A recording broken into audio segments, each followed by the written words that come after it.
야곱은 자신의 인생 가운데 가장 공고할 때 하나님을 만납니다.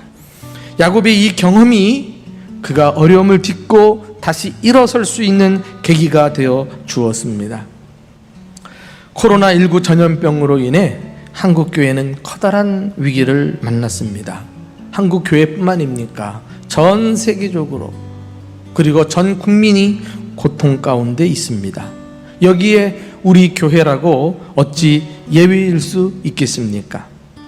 그러나 오늘 이 자리가 정말 목숨 걸고 이곳까지 나와 예배드리고 또 불가피한 상황 때문에 온라인을 통해 예배를 드리는 교우 여러분들일지라도 여러분이 각각 있는 그 자리가 하나님을 만나는 하나님의 집, 베델이 될 수 있기를 예수님의 이름으로 축원합니다.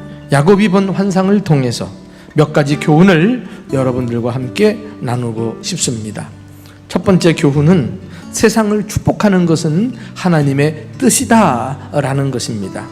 하나님께서 야곱에게 나타나 말씀하실 때 먼저 당신이 누구인지 소개하는 내용이 나옵니다. 우리 13절 상반절 말씀을 함께 읽어보실까요? 시작. 또 본즉 여호와께서 그 위에 서서 이르시되 나는 여호와니 너의 조부 아브라함의 하나님이요 이삭의 하나님이라. 할아버지 이름, 아버지 이름이 다 나오고 있어요. 우리는 아브라함과 이삭 그리고 야곱, 이 세 사람을 믿음의 조상이라고 부릅니다. 모든 믿는 자들의 표상이라는 거예요.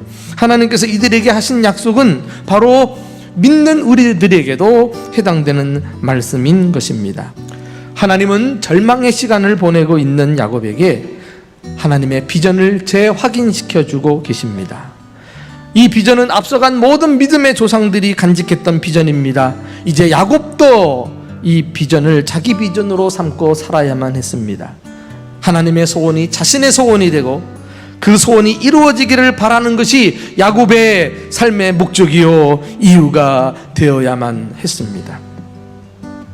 그렇다면 우리 또한 하나님의 소원과 비전을 마음에 품고 살아야 하지 않을까요? 꿈이 있으면 망하지 않는다는 말이 있습니다. 코로나19로 인해 어려운 시기에 우리는 놓쳤던 꿈을 다시 꿀 수 있기를 예수님의 이름으로 축원합니다.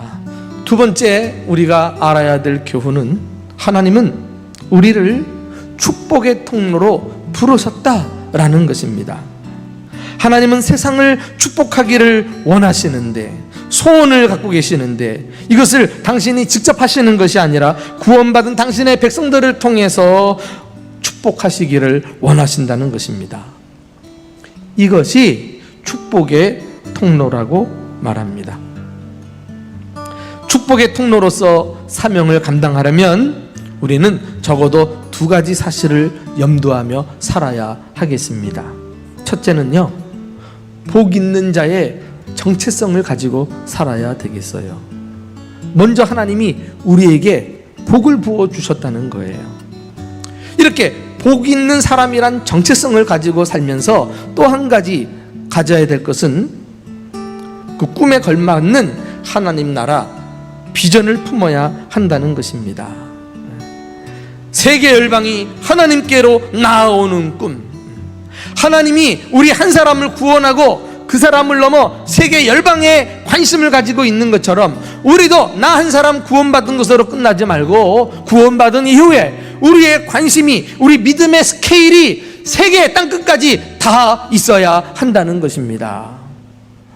마지막으로 하나님은 세상을 축복하는 교회를 지켜주신다는 것입니다. 하나님은 축복만 약속하신 것이 아니에요. 축복의 사람을 지켜주시겠다고 말씀하셨습니다. 내가 너와 함께 하겠다.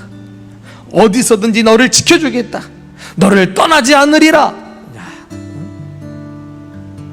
왜 하나님은 축복의 사람들을 이렇게 지켜주시는가? 내가 내게 허락한 것을 다 이루기까지, 하나님의 뜻이 이루어지도록 하기 위해서 이 땅에서 축복의 통로가 되는 사람들을 보존하신다는 것입니다. 이것이 축복의 통로가 가지는 권세예요. 우리는 이 권세를 가지고 적극적으로 축복하는 삶을 실천하셔야 합니다. 사랑하는 교회 여러분, 하나님은 지금도 세상을 축복하는 교회를 지켜주실 줄로 믿습니다. 세상을 축복하는 것은 구호가 아니에요. 말로만이 아니라 대가를 지불해야지만 가능한 사역입니다. 하나님은 우리를 세상을 축복하는 통로로 삼으셨습니다. 우리가 세상을 축복하면 하나님은 우리를 지켜주실 것입니다. 이 놀라운 은혜가 우리 교회와 성도들의 삶 가운데 풍성이 넘치시기를 예수님의 이름으로 축원합니다.